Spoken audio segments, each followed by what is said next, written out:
अस्सलाम वालेकुम, welcome back another module number 4। इस मॉड्यूल में हम technical analysis vs fundamentals of analysis को समझेंगे। हम इसको कंपेयर नहीं करने वाले कि कौन सा अच्छा है, कौन सा आपको करना चाहिए। ठीक है, आप एक तरीके से समझ लें कि ये दोनों आपस में भाई हैं, लेकिन अलग माँ बाप से। ठीक है, तो ये दोनों एक साथ ही काम करते हैं। मैं जब ट्रेड करता हूँ, मैं जब किसी पे भी अगर शॉर्ट टर्म ट्रेड भी करता हूँ, तो भी मुझे टेक्निकल एनालिसिस और फंडामेंटल एनालिसिस दोनों देखने होते हैं। ठीक है, तो मैं आपको सिंपली बता दूं, टेक्निकल एनालिसिस का मतलब ये होता है जो वो लोग यूज करते हैं जो स्कैल्पिंग करते हैं, जो ट्रेड करते हैं थोड़ी टाइम फ्रेम के लिए किसी भी चीज को ट्रेड करते हैं, वो गोल्ड हो या स्टॉक मार्केट हो या हमारा क्रिप्टो क्यों ना हो। ठीक है, तो टेक्निकल एनालिसिस उसके लिए यूज करते हैं। मैक्सिमम लोग फंडामेंटल एनालिसिस उनके लिए यूज करते हैं, उस चीज के लिए यूज करते हैं जब वो लॉन्ग टर्म में इन्वेस्टमेंट कर रहे हो। ठीक है, ये ज्यादातर होता है बिटकॉइन, इथेरियम और स्टॉक मार्केट में ज्यादातर इन्वेस्टमेंट होती है। हमारा जो फॉरेक्स है उसमें ये चीज नहीं ज्यादा देखी जाती, लेकिन फिर भी देखना चाहिए।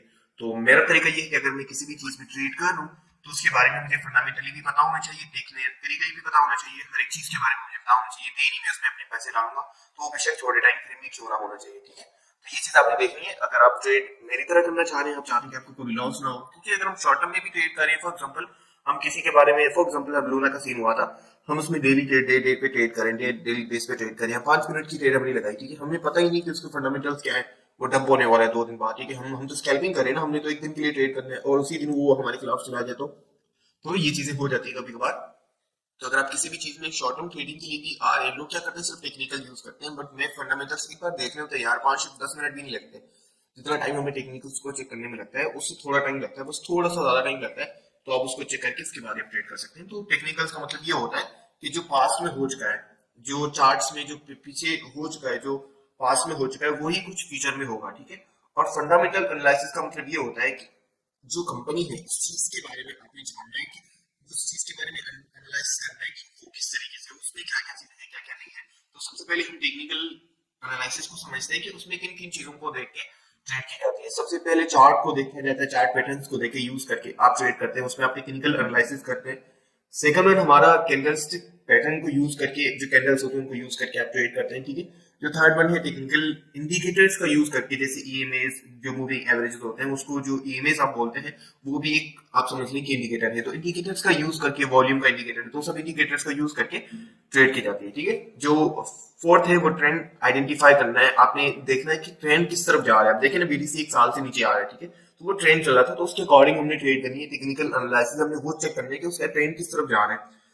फिफ्थ है सपोर्ट एंड रेजिस्टेंस। हमने सपोर्ट एंड रेजिस्टेंस को देखना है कि कहाँ पे मार्केट गिरेगा, कहाँ से सपोर्ट लेगा, कहाँ से जो है ना वो मार्केट अगेन नीचे आने के चांसेस है। ठीक है, ब्रेकआउट में ब्रेकडाउन, जब मार्केट में ब्रेकआउट होता है, ब्रेकडाउन होता है, वो भी आपने देखना होता है। ये भी टेक्निकल एनालिसिस में होता है। ठीक है, जो टेक्निकल टूल्स है उनका यूज करके, जैसे ट्रेडिंग व्यू, बाकी जितने भी टूल्स उनका यूज करके जब आप देखते हैं तो उसको हम टेक्निकल एनालिसिस में ऐड करते हैं। प्राइस क्या चल रही है, उसमें वॉल्यूम क्या है, ये सब चीजें देखने के बाद भी आप ट्रेड करते हैं। और उसके बाद प्राइस एक्शन देखते हैं कि प्राइस कहाँ मूव होने की ट्राई कर रहा है। ठीक है, क्योंकि अगर आप देखेंगे ना, मैंने जो चीज नोट की है, जो कि मैं आपको यहाँ पे बताता जा रहा हूँ, जब कोरोना हुआ था ना, तो कोरोना से पहले ही मार्केट जो है डंप होना स्टार्ट हो गया था। ठीक है, और जब कोरोना चल रहा था तब से मार्केट पंप होना स्टार्ट हो गया था। तो जब सिस्टम चल रहा होता है ना, तो अब बंदा ये सोचता है कि फ्यूचर में क्या आने वाला है। ठीक, जैसे कि मैं फॉर एग्जांपल, हमें न्यूज मिले कि भाई 2023 के एंड तक जो है कोई प्रॉब्लम होने वाली, कोई वायरस आने वाला है, तो मार्केट अभी से डंप रहेगा। तो जो बैड सिचुएशंस आती हैं, ठीक है, तो वो स्टार्ट से ही मार्केट, क्योंकि हम फ्यूचर को देखते हैं, अगर मैं इन्वेस्ट करूंगा ना तो देखूंगा क्या क्या होने वाला है, तो अभी से मैं उसके अकॉर्डिंग मार्केट में रिएक्ट करूंगा। तो मेरे जैसे बाकी लोग भी जो पैसे डालें तो वो भी मेरी तरह ही रिएक्ट करेंगे। ठीक है, तो मार्केट उसी तरीके से काम करता है। अभी फॉर एग्जाम्पल हम टेक्निकल करते हैं इथेरियम पे। ठीक है, टेक्निकल एनालिसिस करते हैं और देखते हैं कि क्या चीजें हैं। ठीक है, फॉर एग्जाम्पल अगर आपको टेक्निकल एनालिसिस करने हैं किसी भी चीज के बारे में, हम इथेरियम का कर लेते हैं, तो आपने क्या क्या चीजें देखनी है। फॉर एग्जाम्पल अगर आप इथेरियम में ट्रेड करना चाह रहे हैं, ठीक है, तो आप देखेंगे यहाँ पे कोई सपोर्ट तो नहीं बन रहा। अगर मैं बाइंग कर रहा हूँ, बाय करने के लिए देखूंगा, तो मैं देखूंगा कि सपोर्ट कहाँ पे है। अगर मैं अपनी बाय करनी है मैंने, ठीक है, उसके बाद मैं टारगेट्स लगाना चाहूंगा, तो मैं टारगेट्स किस तरीके से लगाऊंगा, मैं अपनी क्या चीजें देखूंगा, रेजिस्टेंस, एंड उसके बाद वहां पे कोई वॉल्यूम की कमी तो नहीं है, ये सब चीजें मैं देखूंगा। और उसके अंदर अभी राइट नाउ वॉल्यूम कितना है, वो सब चीजें देखने के बाद ही मैं उस चीज के अंदर इन्वेस्ट करूंगा। ठीक है, या उसमें ट्रेड करूंगा। तो टेक्निकल एनालिसिस का हम इंडिकेटर्स यहाँ से यूज करते हैं। ठीक है, सपोर्ट एंड रेजिस्टेंस इस तरीके से हम आइडेंटिफाई करते हैं। जैसे ये वाला एक रेजिस्टेंस है, अगर हम यहाँ पे देखेंगे, यहाँ पे एक सपोर्ट है। ठीक है, तो जब हम ये सपोर्ट रेजिस्टेंस वाली वीडियो देखेंगे तो वहां पे आपको ये सब चीजें समझ आ रही है। जैसे देखो, मैंने ये जैसे इथेरियम का चार्ट ओपन किया, तो यहाँ पे मैंने ऑलरेडी जो लगाया हुआ था, मैंने अपने हिसाब से जो टारगेट लगाए थे, जो मैंने अपने यहाँ पे ट्रेड ओपन की हुई थी लॉन्ग की, तो यहाँ पे क्या देखते हैं आप, मैंने ऑलरेडी जो है अपना रेजिस्टेंस यहाँ पे सेट किया हुआ है कि यहाँ पे एक रेजिस्टेंस है। ठीक है, तो ये टेक्निकल एनालिसिस इस तरीके से काम करते हैं। मैंने जो अपनी पोजीशन क्लोजिंग लगाई हुई है, मैंने यहाँ पे लगाई हुई है सपोर्ट से थोड़ा सा नीचे। ठीक है, तो इसी तरीके से आप टेक्निकल्स को यूज करते हो, टेक्निकल्स का यूज करके आप ट्रेड करते हैं। अब हम फंडामेंटल्स के ऊपर चलते हैं कि फंडामेंटल्स क्या चीज है।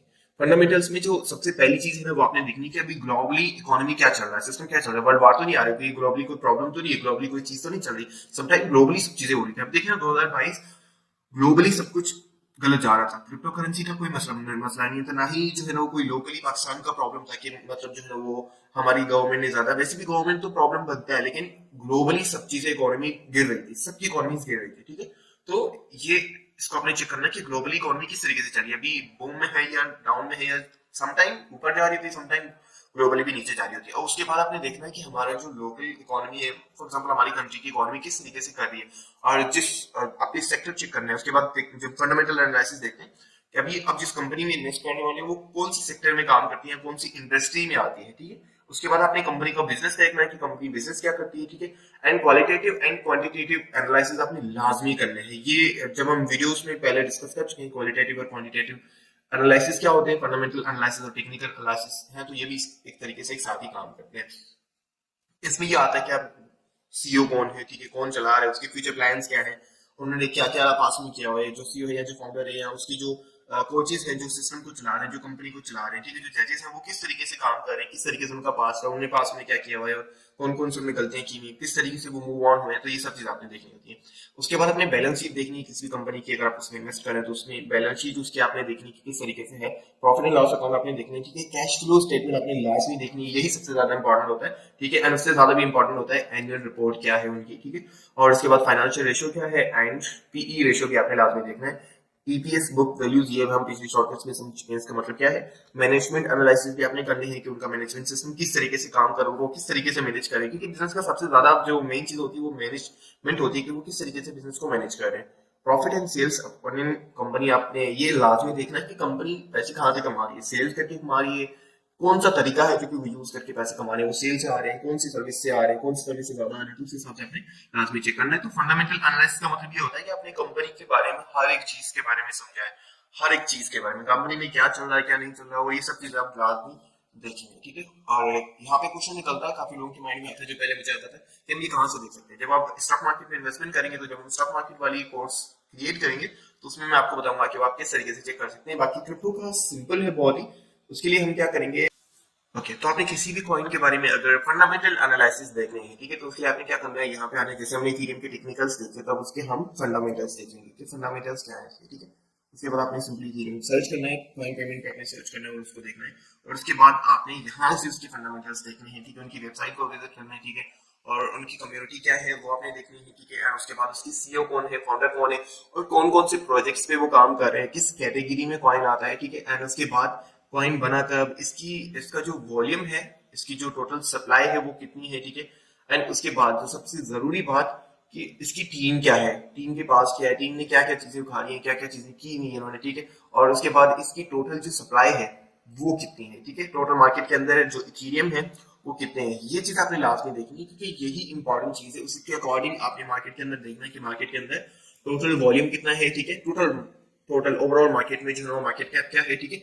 और उसके बाद इथेरियम डोमिनेंस क्या है, या जो कॉइन है उसकी डोमिनेंस क्या है, ठीक है, वो यहाँ पे आपको मिल जाती है। मैं इसको थोड़ा सा नीचे ले आता हूँ, वो यहाँ पे आपको मिल जाती है कि इसका टोटल मार्केट के अंदर इसका कितना किरदार है। जैसे यहाँ पे डोमिनेंस आ रही है 18.44%, टोटल मार्केट में जितना पैसा लगा हुआ उतना ये जो 18% है वो इस कॉइन में, इस प्रोजेक्ट में लगा हुआ है, ठीक है। तो फंडामेंटल्स में और भी बहुत सारी चीज आती है, जब हम ये वीडियो देखेंगे अलग से कि आप किस तरीके से किसी भी प्रोजेक्ट को टेक्निकल्स के अलावा फंडामेंटल चेक कर सकते हैं, उसमें हम और एक्सप्लेन करेंगे और ज्यादा डिटेल्स में हम जाएंगे। Okay, thank you so much, मिलते हैं नेक्स्ट मॉड्यूल में। आई होप आपको समझ आ गया होगा कि आप टेक्निकल्स एंड फंडामेंटल को चेक करके किस तरीके से ट्रेड कर सकते हैं। आई एडवाइस यू कि आप दोनों चीजें करें, ठीक है।